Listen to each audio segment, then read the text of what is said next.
Sonoma County is revered for its landscapes and for making some great wine, but in the last several years, Graton Distilling Company has been distilling and blending great whiskeys in Northern California. The whiskey is Redwood Empire, and it's today's reviews on the Mash and Drum.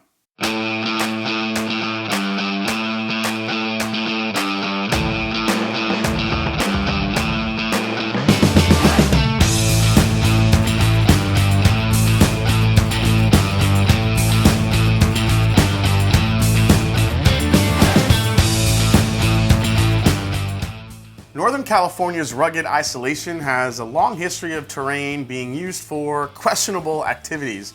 So long before it was discovered by pot growers, moonshiners set up shops there to bootleg whiskey to San Francisco. Now, the tradition goes back to the days of the California Gold Rush, which was incredibly successful during Prohibition. It is this history that inspired the Graton Distilling Company to build a distillery in Sonoma County, California. The state-of-the-art distillery was built in an old apple processing plant in the small town of Graton in the Russian River Valley of western Sonoma County. The distillery was built by Benham, a second-generation California entrepreneur with deep roots in the wine industry. Like most new distilleries, the company began by releasing their own gin and vodka spirits. The distillery traces its origins back to the man named Benham, who started out in wine sales before eventually founding Purple Wine and Spirits in 2001 in Graton, California. Now founded in 2015 as the spirits arm of Purple Wine and Spirits, Graton Distilling Company first launched the owner's D. George Benham Sonoma Dry Gin in early 2016, then followed by a vodka, and then followed by Redwood Empire American Whiskey in September of 2017. Now, while the company takes pride in its unique custom-built microcolumn still, the producers also aim to make the Redwood Empire line of whiskeys the showcase for their art of how they blend unique whiskeys. Now, Redwood Empire's proprietary blend of house-distilled and port barrel rested rye whiskeys includes mature stocks of 4, 5, and 11-year-old bourbon aged in high-toast American oak casks. So that original batch of Redwood Empire is the one you see sitting right here. But that was a little over 2 years ago, and now Redwood Empire is back with 3 new expressions, which all collectively replace that original Redwood Empire. Announced in November of 2019, 3 uniquely handcrafted barrel-aged California whiskeys, Pipe Dream Bourbon, Emerald Giant Rye, and the Lost Monarch. All 3 whiskeys are selected blends of aged whiskeys between 4 and 12 years and sport new labels inspired by California's most iconic conservationist, John Muir. Now, in conjunction with the launch, Redwood Empire Whiskey partnered with the Trees for the Future, which is a nonprofit organization responsible for planting over 170 million trees since 1989. So as a result of this partnership, Trees for the Future will plant a tree for every bottle of Redwood Empire sold. Another cool detail is that each Redwood Empire whiskey blend is named for an ancient tree that's identified by name and protected by our U.S. National Park System. So Pipe Dream, Emerald Giant, and Lost Monarch are all designated names of skyscraping trees that inspire each bottle's unique label and their blend information. There is a unique illustration of conservationist John Muir on each bottle with a quote and the details of the tree the bottle represents. First, let's try the Pipe Dream Bourbon. This is named after a tree that stands at 360 feet tall. Pipe Dream is the 14th tallest tree on Earth. This is blended from barrels that have been aging anywhere between 4 and 12 years. The Pipe Dream Bourbon notes on the label that is distilled in California, Indiana, Kentucky, and Tennessee. It's bottled at 90 proof and retails for about 40 bucks. All right, so let's try the Pipe Dream Bourbon first here on the nose. I will say I love the labels on the front of the bottle. I think they're really beautifully illustrated, really cool artwork on them. Definitely made the bottle stand out. It's kind of why I was curious about them. So let's go into the nose on this one.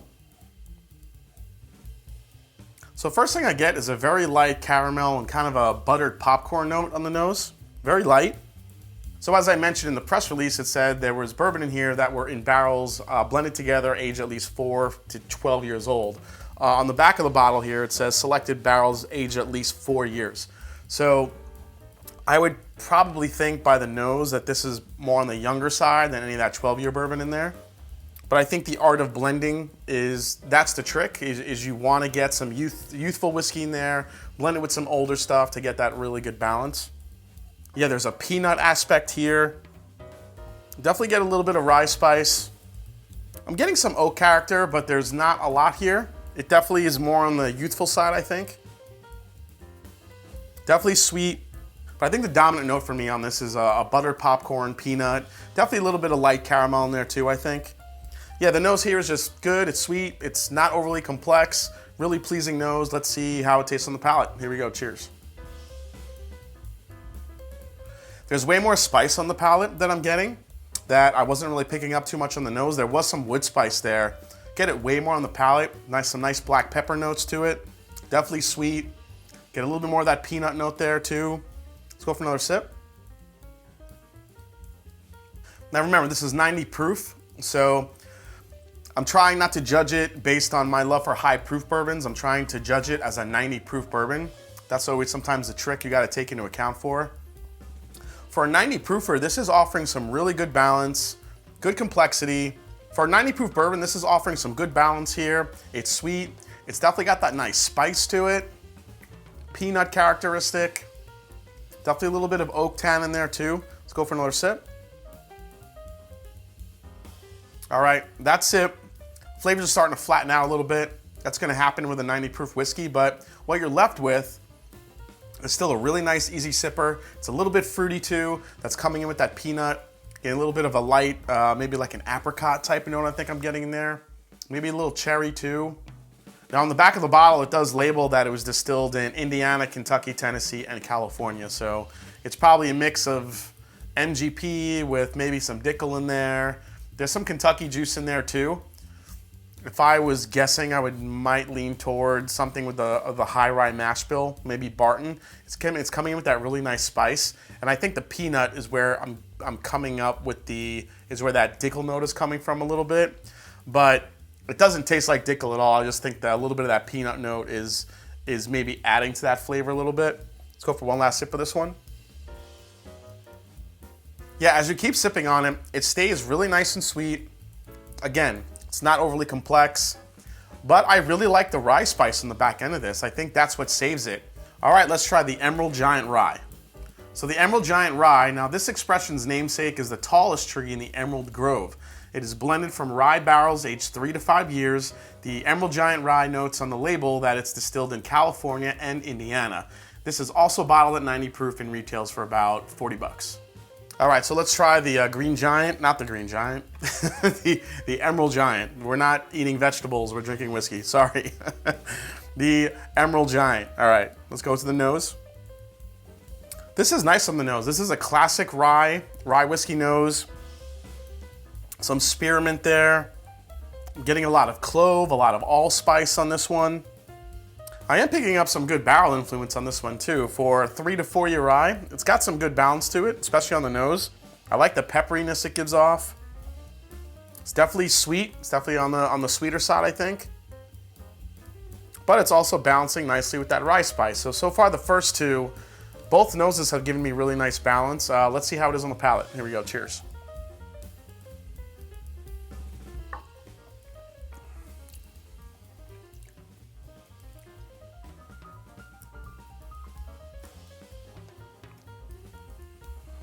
Wow, that came off a lot more viscous than I thought it would be. It's very mouth coating for a 90 proof, 3 to 4 year old rye. I like it a lot. Good mouthfeel on it. Definitely comes in with a sweeter profile. I'm getting a lot of butterscotch here. Kind of mixes with that spearmint. Let's go for another sip. Yeah, barrel char. You're picking up a little bit of that youth on the back end. It almost gets a little bit grainy. There's also a really good honey note that I'm getting too that I like a lot. That's nice.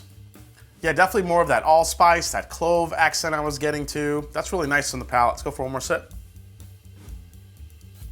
Yeah, so on that sip, the flavors are really flattening out here. It's just becoming just a sweet whiskey. There's only a little bit of rye spice on the back end. I was hoping it would come back, but there's a lot of butterscotch here that I'm getting, which is really nice, very sweet, very flavorful.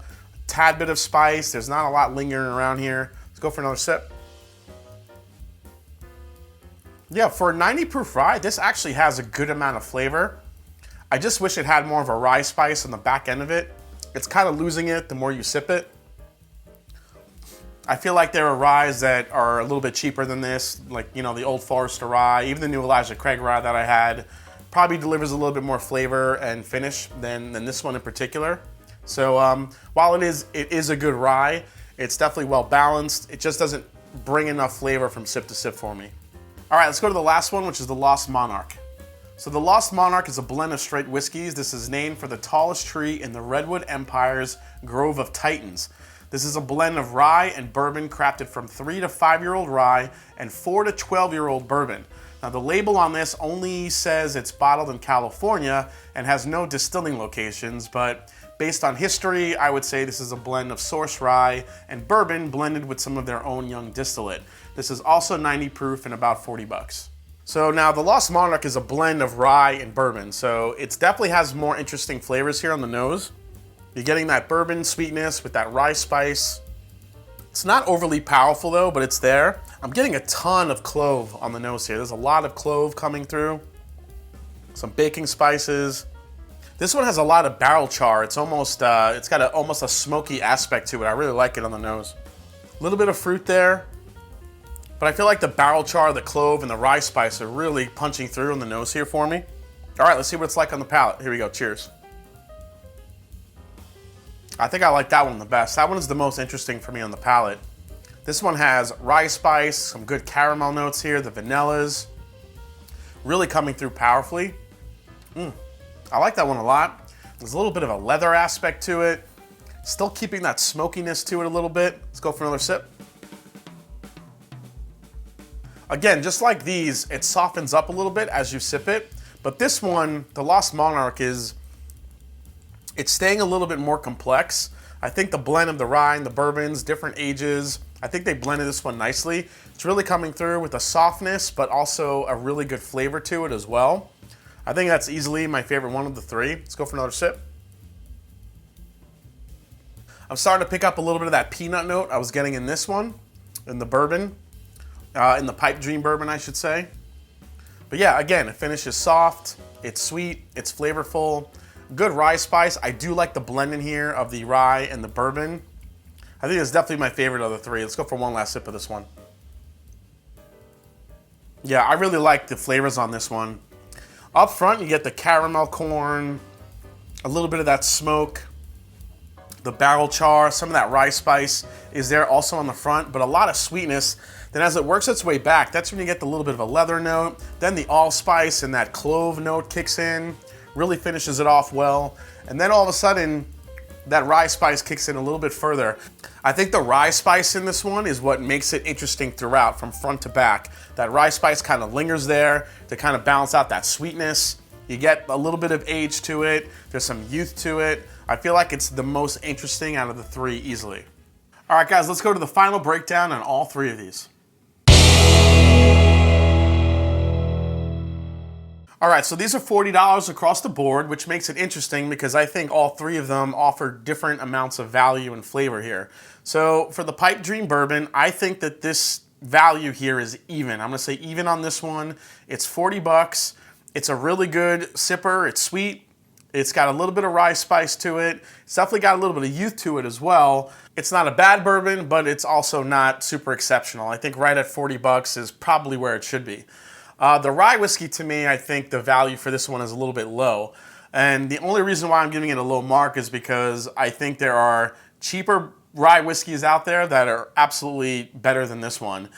This one is very sweet. It does offer some good flavors, but I think when you compare it to other ones on the market, like the new Elijah Craig Rye, the Old Forester Rye, even Rittenhouse, Knob Creek Rye, those offer a little bit more age and a little bit more flavor to it, especially on the finish of a rye whiskey than this does. Now, when it comes to the Lost Monarch, I think for value, I'm going to go with this one to say above average.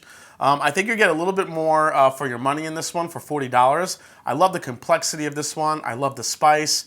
I love the sweetness to it. The rye spice kind of hangs around the entire way. You start getting some other flavors, a little bit of leather. You get some smoke to it. There's a lot of clove, a lot of allspice. It's just way more interesting of a whiskey than the other two for me.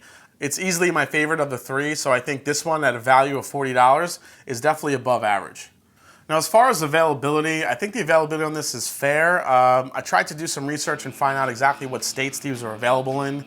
I couldn't really find any info on that. They do have a website that you can go to look up your state, look up your location, and it'll tell you where the nearest batch of Redwood Empire whiskeys is. All right, so now for recommend, for this one, for the Pipe Dream Bourbon, this one just made it. I would say yes. I do like the flavors in this. I do think there's a little bit of nuance in there.